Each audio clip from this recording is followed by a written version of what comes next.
Good afternoon. I'm Rhian Touyz, and I'm delighted to interview today with Dr. Gulati, who's just informed us of the most up-to-date information regarding the role of women, should we say, in cardiovascular disease. So Dr. Gulati, welcome to the Council on Hypertension. And perhaps you could tell us a little bit about yourself and the research in which you've been doing related to cardiovascular disease in women. Well, thank you for having me here. My name is Dr. Martha Gulati, and I'm from The Ohio State University in Columbus, Ohio. I'm the Section Director of Preventive Cardiology and Women's Cardiovascular Health. Today I had the pleasure of presenting sort of an update on sex differences in heart disease, specifically the differences in the pathophysiology of cardiovascular disease, but also some of the sex differences in how we treat women compared to men. Dr. Gulati, you presented a number of trials where you showed us that indeed cardiovascular disease or coronary artery disease is much worse and the incidence is much higher in women than in men. But something that was really striking is that in many of those studies, those clinical trials, it seemed that the management of women is really not as good as that in men. So the question is why? Why are we not treating, managing, diagnosing the risks of cardiovascular disease in women as well as we are in men? Yeah, that's a great question. I mean, the biggest issue is we have evidence saying that medications work in women compared to men. And they're proven that if you've had a heart attack, you need certain standard of care. And what we find is that women aren't getting the standard of care. So this is even separate of whether the pathophysiology is different. If they've had a heart attack, they need certain medications, and we still to this date aren't giving them to women.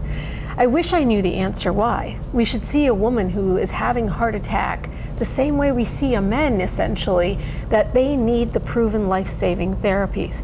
Even within 24 hours of coming to the hospital, they aren't getting aspirin, beta blocker. I wish I knew why.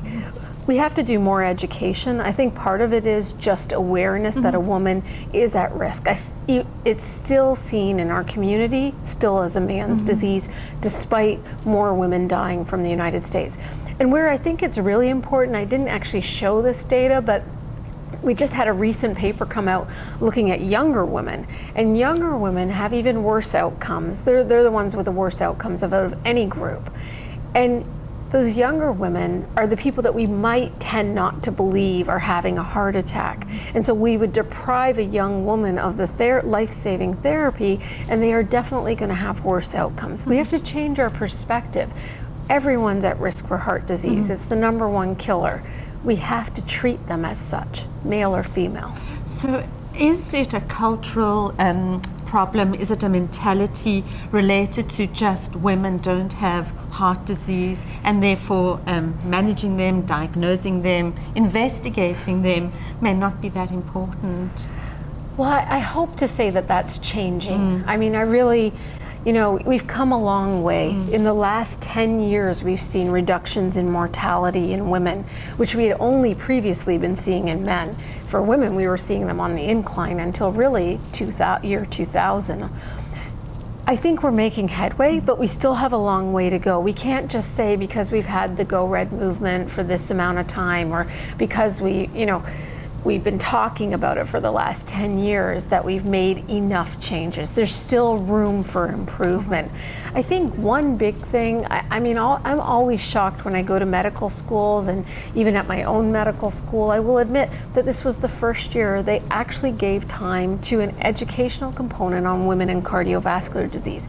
We have to be educating physicians at every stage. Young, our new medical students, but also our continuing education for physicians. Right. So it really is a change in culture and attitude by the healthcare providers that I guess will have some impact on hopefully managing women with cardiovascular disease better.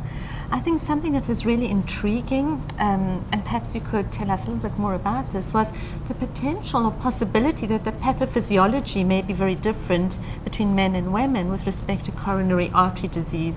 Yeah, it's definitely, to me, very interesting that in women compared with men, we're not finding that typical obstructive lesion that we've always been searching for, because a fair percentage of women will not be found to have an obstructive lesion. And so this whole idea of talking about it as if it's coronary artery disease, we're all thinking obstruction. I think a better term for it is ischemic heart disease. They're having signs and symptoms of ischemia, and why. And whether it's the microvasculature or somewhere else, I think we don't actually have the full answer, and is an area of interest and an area of research that we're all conducting right now. But I think we need to move away from this thought that everybody who's had a heart attack or everyone who has an abnormal stress test has to have that tight obstructive lesion. It may be that women are having symptoms and signs of ischemia at very earlier stages. And it might be microvasculature. There's certainly some evidence pointing in that direction that that might be one thing. There's also, there's also a suggestion that it might even what we call positive remodeling, where when we look in the vessel, it looks the same, but the disease is actually somewhere that we're not seeing with a cardiac cath.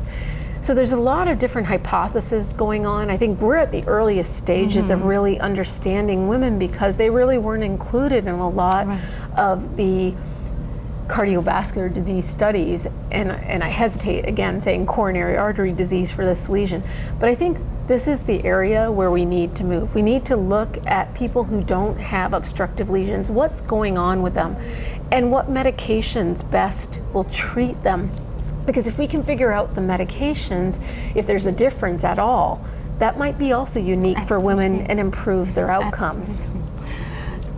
Dr. Gulati, thank you so much for advancing our education in terms of the cardiovascular disease risks in women, and hopefully with time we'll learn more about the pathophysiology so that hopefully treatment and management can be much better.